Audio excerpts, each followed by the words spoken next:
Afternoon, Ange. Yeah.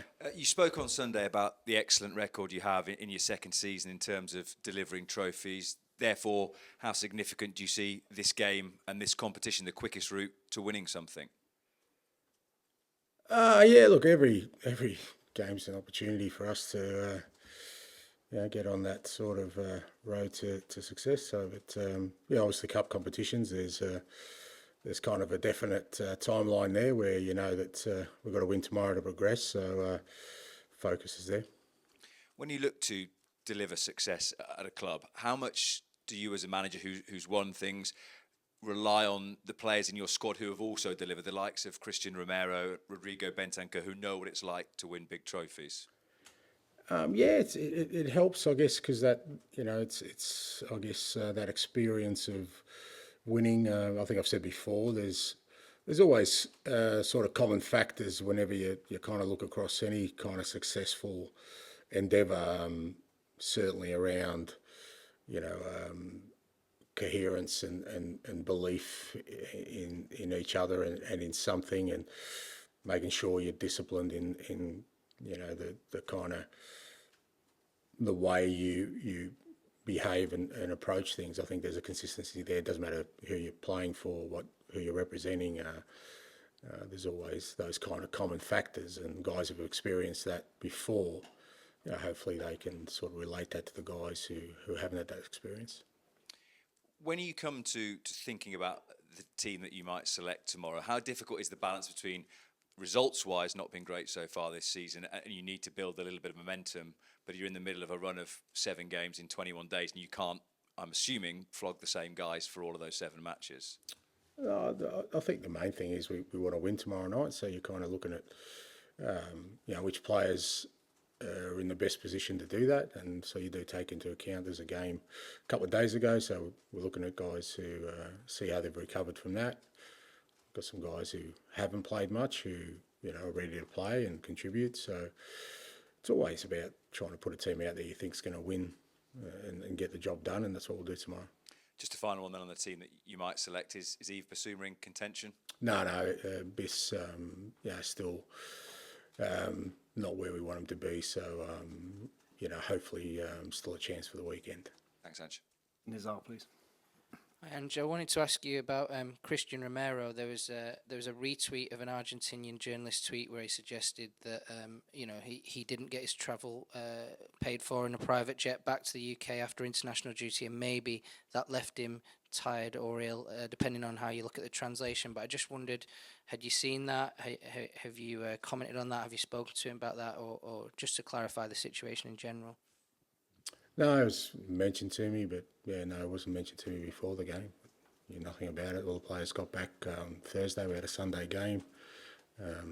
No one reported anything other than the usual checks from people from coming back from international duty. So prior to the game, no one said anything. Just confirm that Christian was fine and well to play the game. There was no risk taken with a sort of illness or anything like that. As I said, there was nothing before the game that was mentioned to me. And I read a FIFPro report about players and the travel they've done, and Christian was actually top of all players in world football last year. I was wondering if you're aware of that, and is that just a challenge that maybe some of the South American players and maybe some of the Asian players have to deal with, and do you have sort of sympathy with the guys over that sort of issue? Yeah, but that's not a new thing. That's been going on for quite a while. I'm not sure why it's relevant today. I think that's been going on for a very long time. I've got Mile Jedinak asking how many kilometres he did whilst trying to have a career over here in Europe. So it's not great. It's not ideal. It's a price sometimes you have to pay for international fixtures.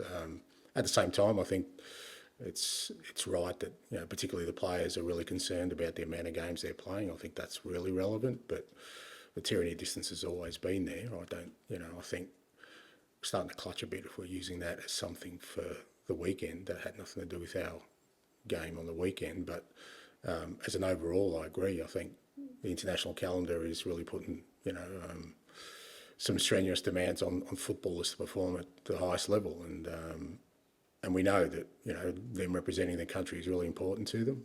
We know the distances involved in that, particularly like I said for South American and Asian players, and it's something we kind of need to have a look at from a holistic point of view. But not really relevant to the current situation. Could I just ask a follow-up on that? Sort of seen Allison and Akanji, they've come out and said that they're playing too many games and they're sort of starting to feel it. Do you feel that among the players you work with, and are the new competitions the problem?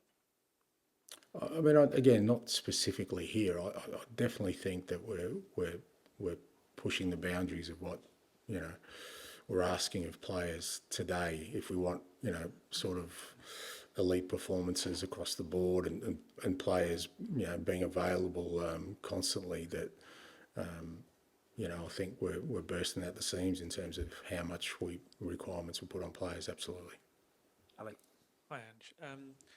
Your brand of football is kind of this relentless, like, we never stop kind of attacking football. Are there any points, maybe especially on Sunday, and maybe particularly after they scored, that there was any frustration that it seemed to slow down? It seemed a bit more hesitant in that final third area.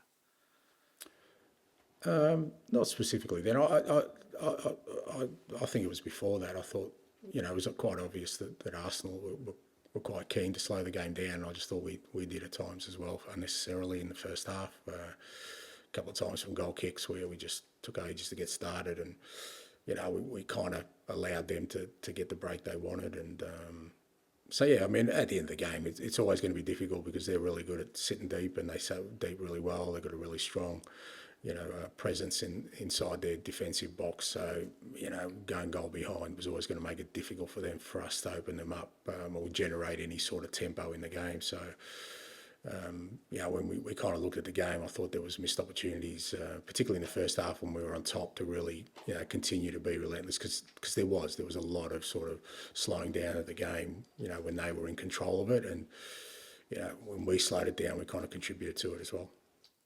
Guillermo Vicari after the game was getting a little bit of criticism for the goal, maybe suggestions he could have been stronger and come out. Is that something you see any validity in? I think, yeah, there's a collective responsibility there within something like that. You know, it's, as I said after the game, it's a moment where we switched off in many respects, you know, from our focus, which had been really good up until that point, and, you know, we got punished for it.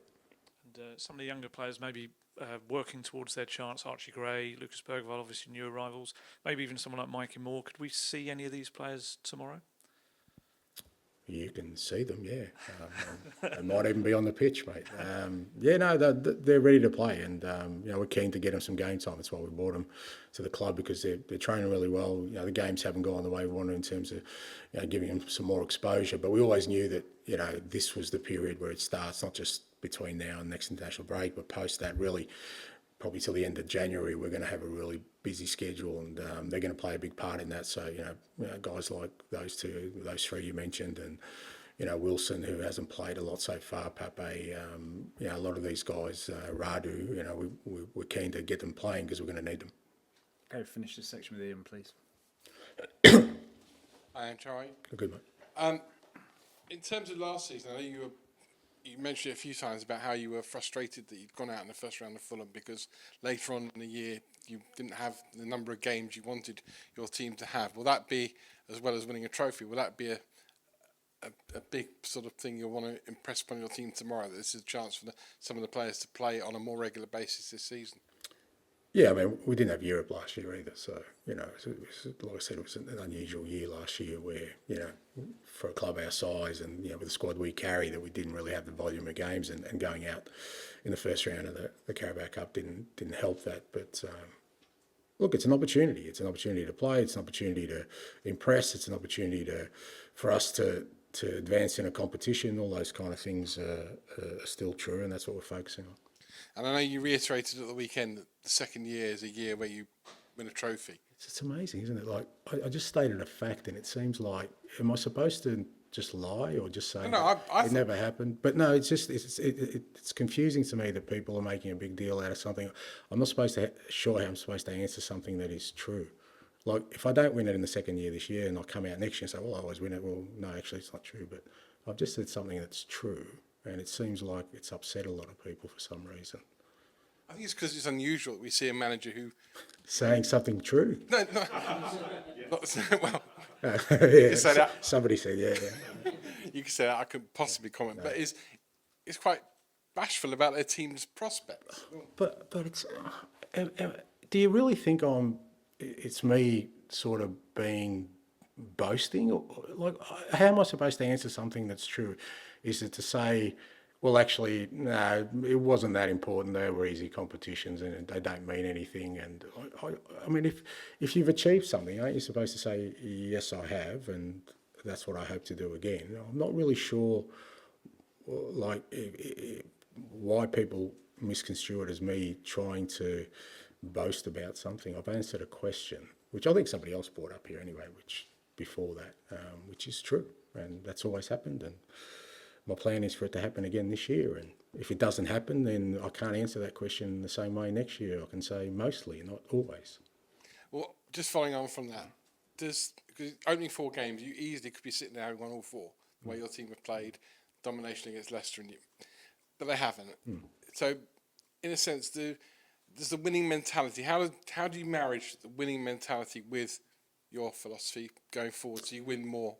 Yeah, well, it's just like I said, it's a consistency and sort of belief in what we're doing. And you know, I've said before, it's not an easy process. It you know, at times can feel pretty disheartening when things don't happen smoothly. But I've always believed in certain things to be true, and one is that if you keep playing well, the results will come.